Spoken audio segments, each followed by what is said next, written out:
নমস্কাৰ, শুভ ৰাতিপুৱা। দেউতা ঘৰৰ পৰা আজি আহি পাবহে, সেয়া ৰাতিপুৱা ডুবু আৰু মই পুৰি আৰু কাণপুৰি আলুগুটি ভাজি পেলাই তেনেকেই খালোঁ। খাই বৈ ডুবুকো মই খোৱালোঁ। খোৱাৰ পৰা উঠাৰ পিছত লৰালৰিকৈ তাক উলিয়াই লৈছোঁ। লৈ কৰি আমি আইচবিটি পালোঁগৈ।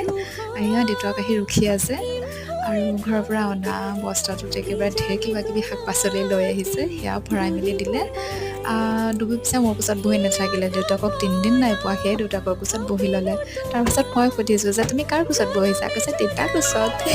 আৰু আহি পেলাই আমি পালোঁহি ঘৰ আৰু বস্তাটোত অকণমান দাদাজনেও আনি পেলাই সহায় কৰি দিলে। তাৰপিছতে ভিতৰত আনি পেলাই সেয়া বস্তুবিলাক উলিয়ালোঁ। চাওকচোন, ঘৰৰ পৰা যিয়ে অনা হয় বস্তাটোৰ একেবাৰে পেট গেৰেলা হৈ আহে।